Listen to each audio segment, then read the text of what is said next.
So this is a thing that came up at work the other day. We were talking about the difference between curves and meshes, and so I thought I would just throw it together in a quick video. These concepts are pretty old at this point. They go back to the 1960s and 70s. This is not a Blender specific thing, but I do use Blender and I'll be using that today. But certainly this should be applicable to whatever tool you're using. I'm going to clear out my scene and start with something simple. I just want to make my curve here, so I'm going to add a bezier curve. Right. If I go into edit mode, this is a standard curve. It has vertices that I can move around, and it's got these control handles that let me set the attraction of the curve. Right. And this is the part that's totally standard. Let's open up a browser real quick and search for bezier and go to the Wikipedia article. And we can see that the Bezier curve from Pierre Bezier back in the 1960s. This was an automotive design solution for being able to carve a smooth fender, for instance. But it predates any 3D software in the sense that we understand that term. So Bezier curves, they've been around forever. They work like this. But I'm going to change this thing, and I'm going to, because we're going to compare this to meshes, right? So one thing I want to do is I want to straighten this curve out. I don't want these control handles. So while I'm in edit mode, I can go up to the curve menu. I can set the spline type to poly. This is going to make it a poly curve. It's still a curve, but it's got straight lines now, kind of more like a mesh, right?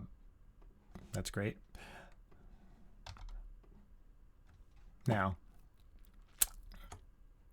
I can also extrude this thing, so I can extrude out one of these points like that and like that to get sort of like a little poly path. If I move these things around, see, they're still straight lines, right?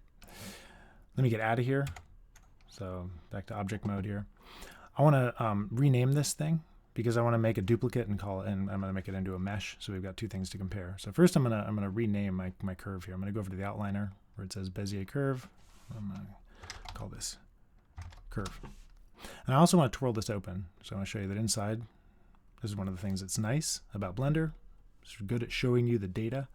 So I've got an object here called curve, but it also has data inside, which happens also to be a curve. So I'm going to call that curve. Cool.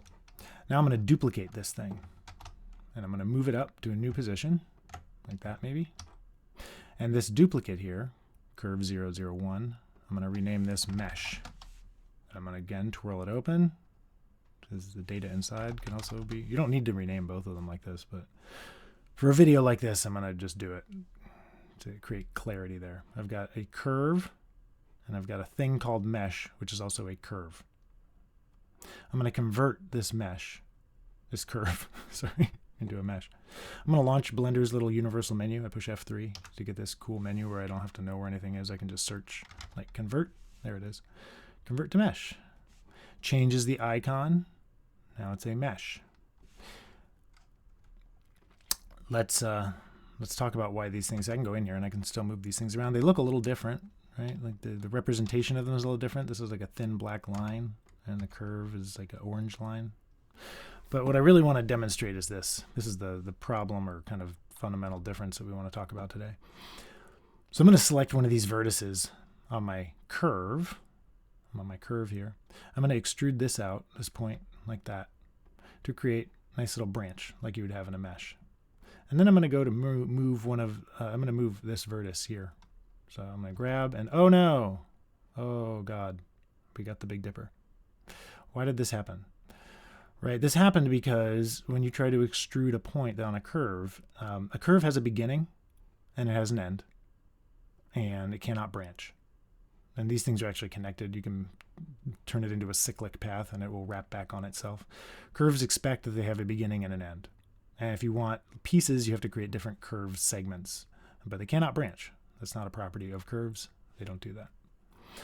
Let's compare this to the thing up here that we called mesh. I'm going to go into this.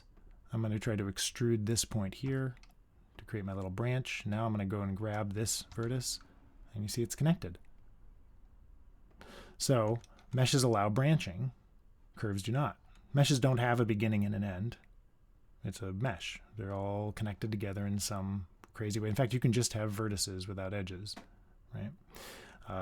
Whereas curves are often called, they're often used in path operations, or things like that. For instance, animation or kind of lofting operations. And so they need to have this beginning and an end because they have a behavior that allows them to do things like be extruded or used in other operations. That said, meshes can't be curvilinear, right? So one of the things I can also do to kind of demonstrate their differences is I can turn these things back. So I can go in here and I can switch the spline type back to bezier. They're all flat because I kind of did that to it.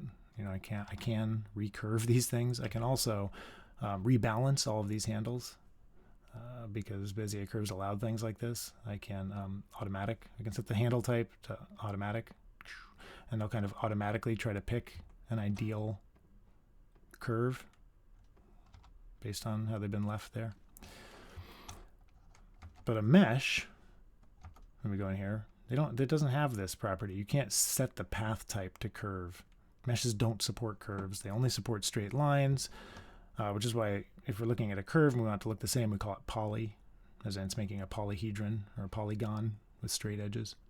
So meshes represent polygons and can branch like this and can represent things like faces, right? I can put an edge between here and then I can create a face there.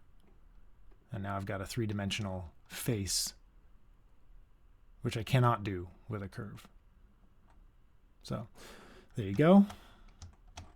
Curves, meshes, sort of related. You can translate between them, you can convert, but fundamentally different in terms of the kind of data they are and how you might end up using them in your 3D modeling.